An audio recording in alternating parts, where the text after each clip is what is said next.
क्या आप भूतों में यकीन रखते हैं? आपका जवाब हाँ में है या नहीं में। दोनों ही स्थिति में मेरी मदद करने के लिए ये वीडियो पूरा ज़रूर देखें। दरअसल मैं इस वीडियो में कॉलेज के समय के अपने अनुभव को आपसे शेयर करने जा रहा हूँ। कॉलेज में हम सभी पढ़ने के लिए जाते हैं और मैं भी पढ़ने के लिए ही गया था। 12वीं के बाद मैंने अपना दाखिला एक सांध्य कॉलेज, इवनिंग कॉलेज में लिया था। कॉलेज में पढ़ाई के साथ साथ मैंने नाट्य संस्था को भी ज्वाइन कर लिया था। नाट्य संस्था और पढ़ाई एक साथ होने की वजह से अक्सर ही मुझे कॉलेज में देर हो जाया करती थी। कई बार तो 7 भी बज जाया करते थे। हालांकि मुझे अभिनय का जुनून था, इसीलिए वो देरी मुझे खलती नहीं थी। इसी तरह से समय बीतता रहा और मैं कॉलेज के माहौल में रमता चला गया। फर्स्ट ईयर खत्म होने को आ गया, यानी परीक्षा की घड़ी करीब आ चुकी थी। इधर नाट्य संस्था के एक senior film and television institute of India FTII की तैयारी में जुटे थे और हम सभी उन्हें तैयार कराने में। हमारी कोशिशें तब और बढ़ गई थी जब उनका रिटन टेस्ट क्लियर हो गया था और अब उन्हें ऑडिशन की तैयारी करनी थी। सीनियर की ऑडिशन की तैयारी और डायलॉग लिखने के लिए मुझे ही चुना गया था। यह आपसी अंडरस्टैंडिंग के हिसाब से था। मैं भी खुश था।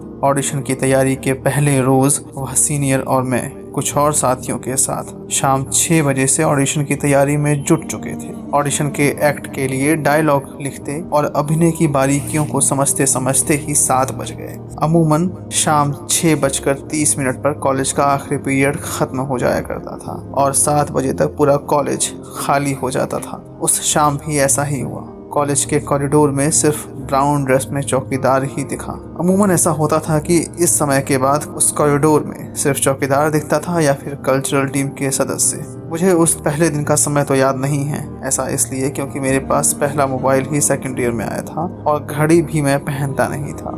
हालांकि अनुमान यही है कि उस वक्त 7:30 बजे होंगे। मैंने सभी साथियों से कहा कि मैं वॉशरूम जा रहा हूँ। वॉशरूम जाते वक्त मैंने देखा कि कॉरिडोर में मेरे अलावा कोई भी दूसरा शख्स नहीं था। मैं वॉशरूम के रास्ते में कॉरिडोर से गुजर रहा था। अभी मेरे और वॉशरूम के रास्ते में करीब 25 से 30 कदमों का फासला रहा होगा। चलते चलते अचानक मेरी नज़र जमीन पर गई।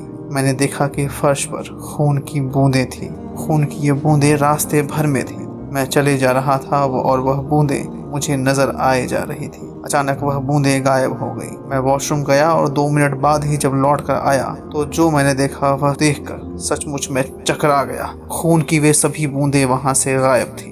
मैं हक्का बक्का रह गया। मैं लौट कर आया और तुरंत दोस्तों को पूरा वाकया बताया। सभी दोस्तों ने, खास तौर से उन सीनियर ने और हम में से नशे में चूर 2 साथियों ने कहा कि कोई कुत्ता गया होगा, उसका खून होगा। दोस्तों सच बता दूं, मैं शराब और सिगरेट का सेवन नहीं करता हूं, इसलिए खुद के अनुभव को मैं कैसे झुठला सकता था। और मेरे दिमाग में जो खटकपन पैदा हुआ था, साथियों की बात और उनका दिया भरोसा उसे मिटा नहीं सका। इसके बाद जब तक ऑडिशन की तैयारी में कराता रहा, हर रात मुझे वो खून की बूंदें नजर आती रही और गायब हो जाती रही। मैं आज तक उस दृश्य को भुला नहीं सका। मैंने जब ये देखा था तब मेरी उम्र 17 साल थी और आज इस वाकये को 15 साल गुजर चुके हैं। 15 साल बाद भी मुझे अपने उस एक सवाल का जवाब नहीं मिल पाया है। क्या वो मेरे दिमाग का वहम था या कोई अकल्पनीय घटना?